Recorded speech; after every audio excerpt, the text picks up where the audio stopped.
The story which I'm about to begin is by our eminent writer, Bengali writer Mr. Satyajit Ray. The name of the story, Kailash Chaudhary's Journey.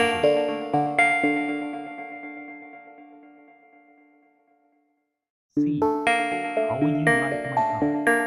Feluda fished out a visiting card from his wallet and held it before him. It said, Pradosh C. Mitter, Private Investigator. Feluda was clearly trying to publicize what he did for a living. And why not? After his success over the missing diamond ring that had once belonged to the Emperor Aurangzeb, he was fully entitled to tell everyone how clever he has been. But of course, he didn't really have to worry about his publicity. A lot of people came to know about the case anyway. In fact, Feluda had received a couple of offers already, but he didn't accept them as they were not challenging enough. He put the card back in his wallet and stretched his leg on the low table in front of him. It looks like I shall get the chance to exercise my brain during this Christmas break, he said casually. What? Have you found a new mystery? I asked. Feluda's words had made me quite excited, but I didn't show it. He took out a small box from a side pocket and helped himself to some supari from it.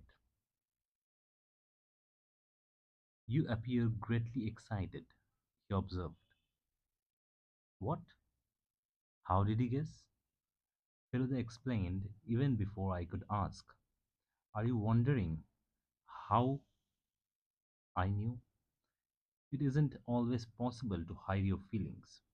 You know, even if you try. Little things often give one away.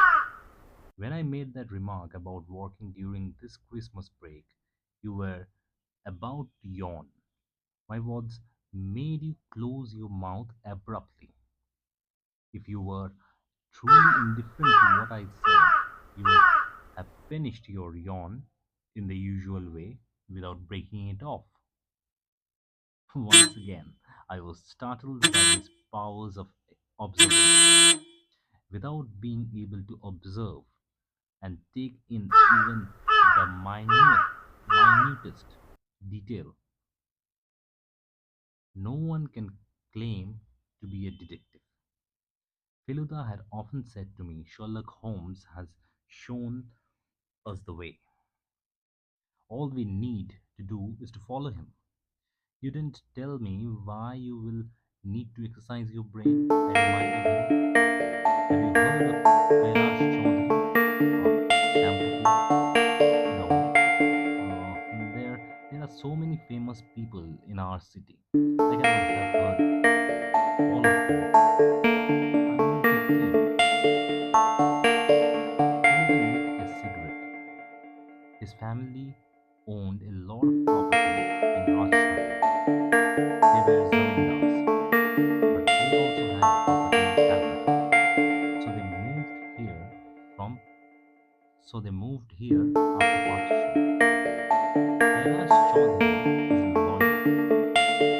He used to go on shikar and in fact became quite well as a shikari. He even wrote few books on the subject. Some time ago, an elephant went mad in the Jaldapara Reserve Forest and began creating such havoc that Kailash Babu was called the Youth Killer. His name was mentioned in almost every paper. I see. What all this to do with your brain? I see. But what all this has to do with your brain? Is there a mystery regarding Kailash Chaudhary? Instead of giving me an answer, Feluda took out a letter from the front pocket of his jacket and passed it to me. Read it, he said. I unfolded the letter and read what it said.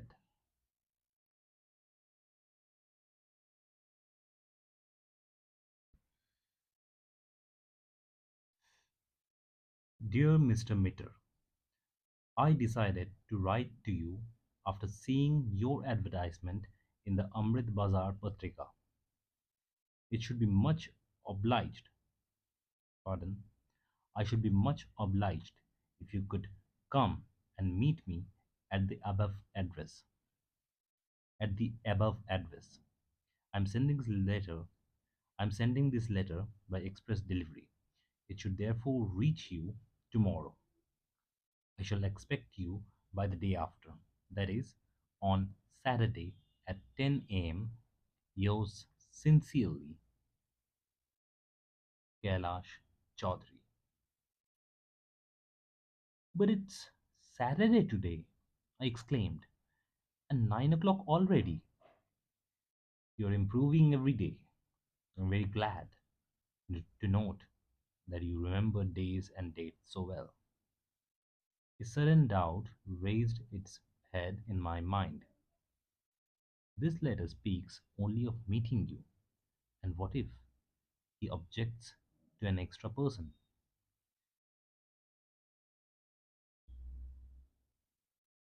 Feluda took the letter back from me and folded it carefully before replacing it in his pocket.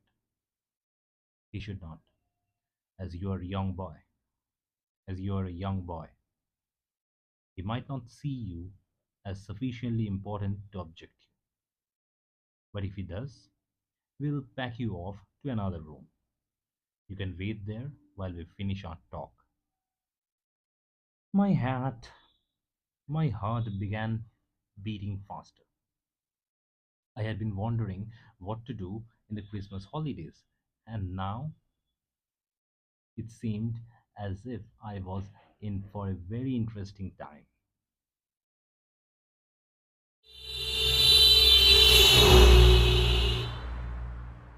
We got off a tram near Shampipur at 5 minutes to 10. Feluda had stopped on the way Kailash Chaudhary. It was called the Passion of Shikar.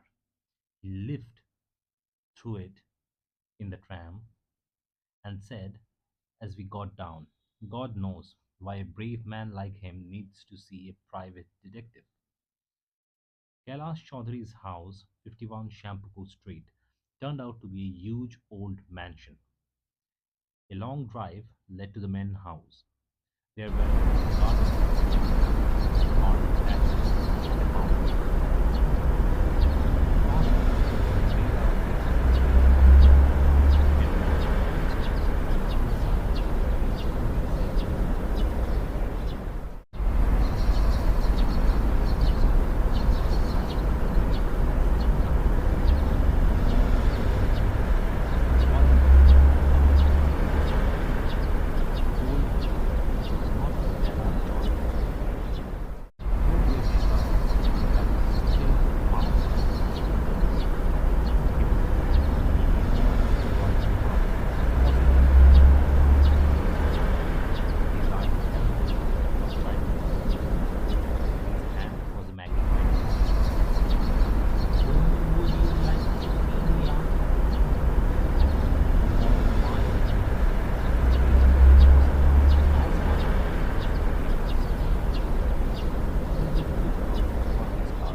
stamps lay in a cellophane packet together with the paraphernalia.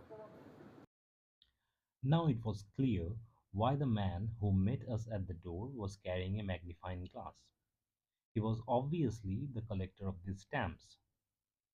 Feluda too was looking at these objects, but before either of us could make a remark, the same man returned and said, "Uncle asked you to wait in the drawing room. He'll join you shortly." We were taken to the drawing room. It was a large room with a chandelier, old paintings, marble statues, and a great number of vases that were strewn all over. Everything in it bore the mark of life during the Raj, at least life in an affluent household. On the floor was the skin of a Royal Bengal tiger, and from the walls stared four heads of deer, Gucci bags, and a wild buffalo. And then 10 minutes later, a man Egypt entered the room. Nearly 10 minutes later, a middle-aged man entered the room. He seemed pretty strong and agile for his age. His features were sharp, and he sported a thin mustache. He was wearing a red silk dressing gown over a pajama hoodie. We rose to our feet and said, "Namaskar." Mr. Chaudhary returned our greeting, but raised his eyebrows slightly on seeing me. "There's my cousin," Feluda explained. Mr. Chaudhary took the smaller sofa next to ours and asked, "Do you carry out your investigations together?" Feluda laughed. "No, not really, but Topesh happened to be involved in all the cases I've handled so far. He's never caused any trouble." "Very well, Abonish, you may go now and see if you can arrange a cup of tea for these people." The stamp collector was standing near the door. At these words, he disappeared inside. Feluda, sorry, Kailash Chaudhary looked at Feluda and said, "I hope you don't mind, I'd, but I'd like to see the letter I wrote to you. Do you bring it?" Feluda smiled. "Is this to make sure I'm the right person? Here's your letter, sir." Mr. Chaudhary glanced briefly at the letter, said, "Thank you," and returned it to Feluda. "One has to be careful in these matters. I'm sure you understand. Anyway, I assume you know a little bit about my work. I'm a known I'm known as a shikari." "Yes, sir, I did know that." Mr. Chaudhary pointed at the heads of various animals on the walls and said, "I killed all those. I learned to use a rifle at the age of 17. Before that, as a child, I had used air guns and killed many birds. I'm not afraid to fight anyone or anything. If I can face my opponent, if I can see him, but if the adversary is a secret fight, if he doesn't come out in the open, what does one do?" He paused. I could feel my heart thudding faster again. The details of a mystery were about to be revealed, but Mr. Chaudhary was beating about the bush so much that the suspense was getting higher every minute. A few seconds later, he resumed speaking.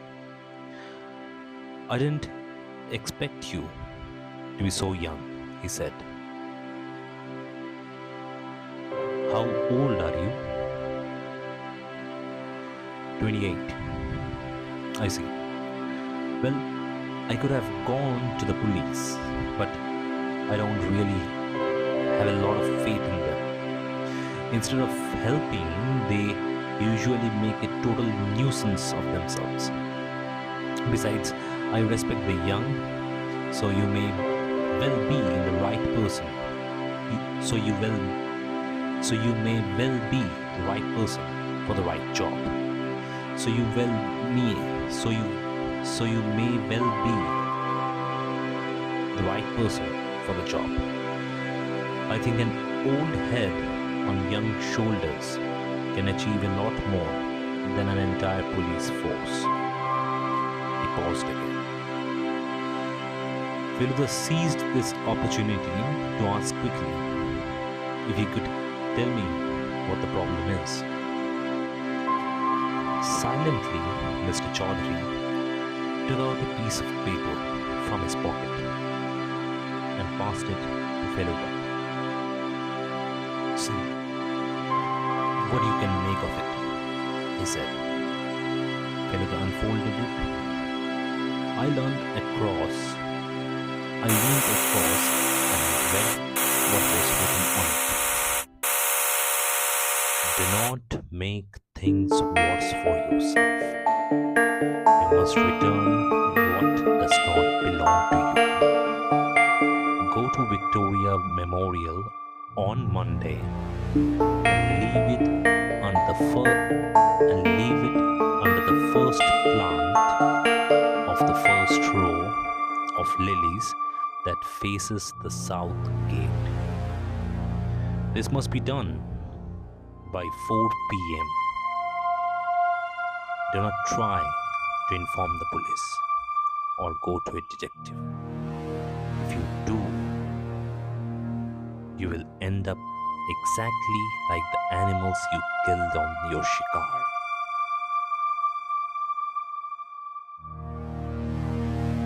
What do you think, Mr. Chaudhary? Asked gravely. Feluda stared at the note for a few minutes. Feluda stared at the note for a few moments. Then he said, the writer tried to mask his handwriting, for the same letters have been written in different ways. And he wrote on the top of the sheet,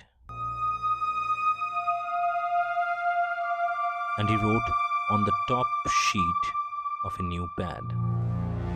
How can you tell?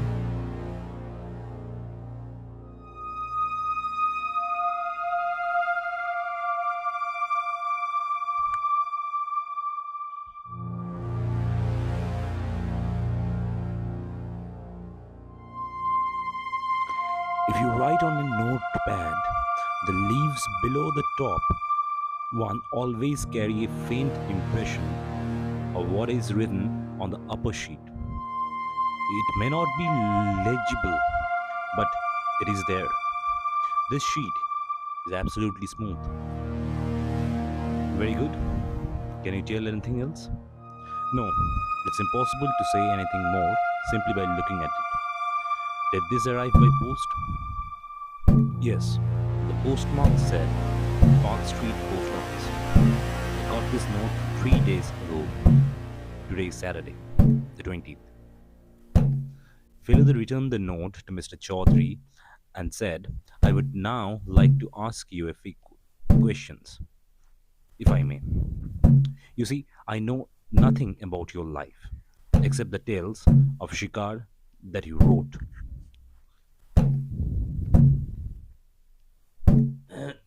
Very well, go ahead with your questions, but please help yourself to the sweets before you begin. A bearer had come in a few minutes earlier and placed a silver plate before us, loaded with sweets. Feluda did not have to be told a second time. He picked up a roshogolla and popped it into his mouth. What? He asked after a while. Is this that doesn't belong to you? Frankly, Mr. Mitter, I cannot think of anything like that at all. Everything I possess in this world, including things in this house, were either inherited or bought by me. Everything except he stopped abruptly. Except what? Well, there is something that's both valuable and tempting. What is it? A stone. A precious stone? Yes. Did you buy it? No. Did it belong to your forefathers? No. I found it in a jungle in Madhya Pradesh. There were four of us. We chased a tiger into the jungle and finally killed it. Then we found this ancient and abandoned temple. The stone was fixed on the forehead of the statue of the deity. I don't think anyone even knew of its existence. Were you the first to see it? Everyone else saw the temple, but yes, I was the first to notice the stone. Who else was with you? An American called Wright, a Punjabi called Kishori Lal, and my brother Kedar. Is your brother also a shikari? He used to go on shikar with me sometimes, but now I don't know what he does. He went abroad 4 years ago. Abroad. Switzerland. Something to do with making watches. When you found the stone, what happened? Didn't any of the others want to take it? No, because none of us realized its value then. I came to know only when I had it assessed by a jeweler in Calcutta. Who else got to know? Not many people. I haven't got many relations. A couple of friends know about it. I told Kedar, and I think my nephew Abonish is aware of its value. Do you keep the stone here? In your house? Yes, in my bedroom. Why don't you keep it in a bank locker? I did once. The very next day, I was almost run over by a car. Oh, I had narrow escape. I can tell you, that made me think if I was separated from the stone, it would bring me bad luck. Yes, I know it's superstition. Nevertheless, I brought it back from the bank. Feluda had finished eating. I could tell from the way he was frowning that he had started to think. He wiped his mouth, drank some water, and said, "Who else lives in this house?" My nephew Obunish, and Then three. there's my father. But he is very old and almost totally senile. One of the servants spends all his time looking after him. What does your nephew do? Nothing much really. His passion is philately. He's talking of starting a shop to sell stamps. Hilda was quiet for a few moments, as if he was trying to come to a decision about something. Then he slowly said, "Would you like me to find out who wrote that note?" Mr. Chaudhary seemed to force a smile. "I'm getting old, Mr. Meter. I can do without anxiety and tension. And it isn't just that note. Last night, this man rang me. I could not recognize his voice. He said, if I didn't place that object at the specified time and place, he would come into my house and cause me bodily harm. But even so, I am not willing to part with that stone. Besides, this man cannot possibly have a legitimate claim on it. He is just hoping to frighten me by his threats. A crook like him ought to be punished. We must work out how. There's only one thing that I can possibly do. I must go to Victoria Memorial on Monday and keep an eye on the lilies. This man has got to turn up. He may not come himself. That shouldn't matter. If we can catch whoever comes hoping to collect the stone, it won't be difficult to find out who is really behind the scene. But the man might be dangerous. When he turns up at Victoria Memorial and discovers I have not placed the stone under that plant, God knows what he might do. Can't he do anything to find out who he is before Monday? I mean, there is that note and the phone call. Isn't that enough? Feluda got up and began pacing. Look, Mr. Chaudhary, he said, this man has said you would get into trouble if you went to a private detective. Now, whether or not I take any action, you might be in trouble already. So, really, you must decide whether you want me to go ahead. Mr. Chaudhary wiped his face with a handkerchief, although it was quite cold inside the room. You and this young cousin of yours, well, you don't appear to be investigators. There's an advantage. I mean, people may have heard of your name, but how many know what you look like? No, I don't think there's much chance of being recognized as the detective I have hired. If you are still prepared to take this job, I will certainly pay you your fee. Thank you. But before I go, I would like to see the stone. That stone.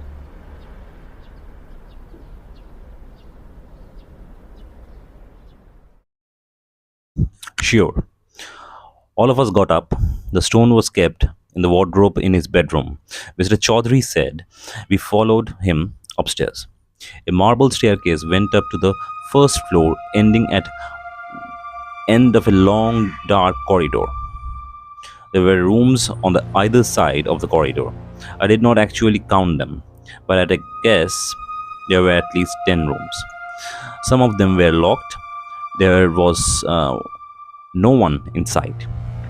The slightest noise sounded unnaturally loud in the eerie silence. I began to feel uneasy. Mr. Chaudhary's bedroom was the last one on the right. When we were more or less halfway down the corridor, I suddenly realized that the door to one of the rooms was ajar. Through a small gap, a very old man was peering out, craning his neck to look at us. His eyes were dimmed with age, but as we got closer, I was shocked to notice the expression in them. The old man was staring with murder in his eyes, but he said nothing. I now felt positively scared. That's my father, Mr. Chaudhary explained hurriedly. Continuing to walk, I told you he was senile, didn't I?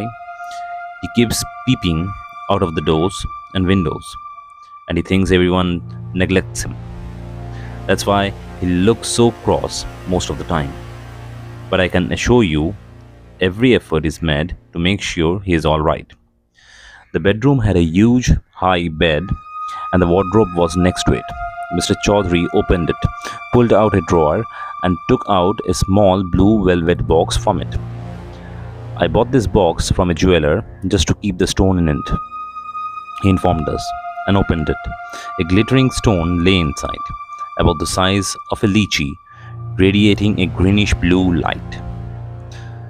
This blue beryl, it's usually found in Brazil. There cannot be many of these in India, and certainly none of this size. I know that for a fact. Philip picked up the stone, held it between his forefinger and thumb, and looked closely at it for a few moments before returning it to its owner. Mr. Chaudhary put it back in the drawer, then took out his wallet from his pocket. There's an advance payment, he said, offering 5 crisp 10 rupee notes. I'll pay you the rest when the business is cleared up. All right? Thank you, said Feluda, accepting the money. This was the first time I saw him actually being paid for his services. I will need that note you were sent, and I would like to speak to your nephew. Please, Feluda said. As we climbed down the stairs, the phone in the drawing room started ringing. Just as we reached the last step, Mr. Chaudhary went quickly to answer it, leaving us behind. Hello? We heard him say. This was followed by silence. When we entered the drawing room, A few seconds later, Mr. Chaudhary replaced the receiver and sat down quickly, looking pale and frightened.